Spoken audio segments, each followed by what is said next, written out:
Third program then is first year flowering perennials from a vernalized liner. And so this is going to be the producer or yourself overwintering these perennials in a liner or in your finished container.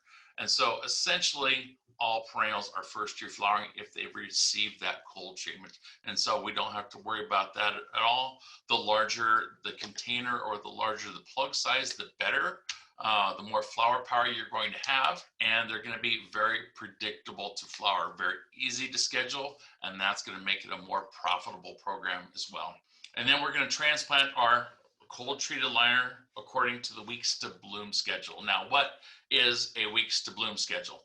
Now, this comes from my former employer, Swift Greenhouses, who has put a tremendous amount of work into figuring out the scheduling on these cold treated liners when planted into finished containers and grown according to their growth recommendations, temperature recommendations, and flower and lighting recommendations. And so here's the weeks to flower, weeks to bloom schedule, and highlight a few items there. From here, again, understand that this schedule is starting with a completely dormant liner. We don't want those to start growing. We don't want them to spend weeks in the liner growing before we transplant them. Otherwise, we're going to mess up our scheduling. And so here's a perfect example of what happened to a customer a few years ago. He received a bunch of lupin liners, 50 plug liners, cold treated. They're just coming out of dormancy. And so we can see on our weeks to bloom schedule 9 to 10 weeks from a vernalized liner. There's week 1 when he received these. He was concerned that they didn't look too good. And this is what you're going to expect. If you're buying in fertilized liners, they're not going to look that great. They're going to look like they have a really rough life, but these are extremely healthy. And so he was concerned and did not want to plant these, even though I recommend it. And so he let them go and want to make sure they're okay first. So there's week 1. Here's what they look like at week 3. No issues. They look fantastic. They're coming around, but you know, you got to understand the clock is ticking here. We're 3 weeks into a 9 or 10 week cycle now, but he has not yet planted these. Here we are at week 7. He finally planted them. Now, what do you think is going to happen here? Tick tock, the clock is going 9 to 10 weeks. That gives us 2 to 3 weeks. This thing is going to flower. Now it's barely going to get rooted out into that container. And there is what he ended up with. He's got a flower on a very small plant. And so using this weeks to bloom, starting with a cold treated liner, you want to plant that right away.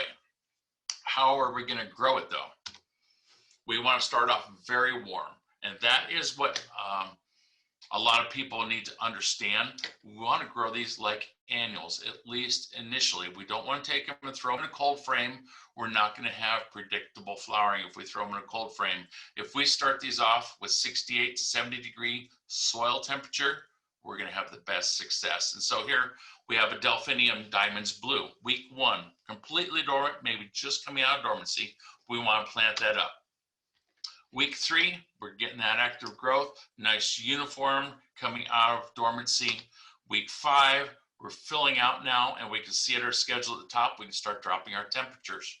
As these have taken off and start actively growing, we can gradually drop our temperatures to what you might consider more perennial-like temperatures. Week 7, we've got flower initiation now. And what we need to understand then on all perennials, or most perennials, I should say, is that flowering is directly related to temperature. And so the warmer temperatures we have, the faster we're going to initiate flowering and bring those into color. And so if we need to slow them down, we can cool them off, speed up the flowering, you warm them up a little bit more, but understand it's directly related. So if we don't want to run them as warm as the schedule says here, understand they're going to come into flower considerably slower. And there we are. Week 9, we've got color on our Diamonds Blue Delphinium. So a really fantastic schedule, very easy to use. We can also use this for containers. You know, if we're fall planting, I always say that perennials are going to have more flower power if they are actually overwintered. They're going to be bigger, they're going to be stronger, but you can do the first year flowering very easily and have fantastic plants. But a fall planted container, I think, is always going to give you more bulk on the plant. And so you can still use this schedule for those fall planted. But once again, the critical thing is when you're ready for these to come out of dormancy, warm them up. Don't let them just sit there and gradually warm up, say in a cold frame or Quonset or something like that. There's going to be too much variability. And one of the worst situations we can get into is sitting there and starting to grow, but being cold and wet. That is a bad combination, and that's going to lead to losses. And so when it's time to force these, you need to make sure they know it's time to wake up. It is time to start growing. And we want to warm that soil up and let them know, get those roots active again and get them starting to think about flowering right away. Great programs, very easy to use. There are some of my favorites for the first year flowering from a Vernalized liner. A few of them on here, the Alyssum Golden Spring, the Iberis Snow Station. These do require that cold treatment to flower. But the others, they can be first year flowering. I'll point out Aquilegia Early Bird on here. Traditionally, Aquilegia needs a full cold treatment to flower. We've got the new Early Bird series now.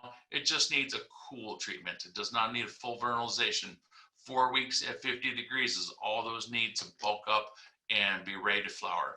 But still, a true overwintered liner is going to perform fantastic. Any of these can be the others can be first year flowering, but cold treated liner is going to give you more flower power than the first year flowering. And once again, I've got asterisks on there for those items that do require that long day lighting. And so I want to thank you all for joining me in the break room for your session of Ball Tech on Demand. Thanks.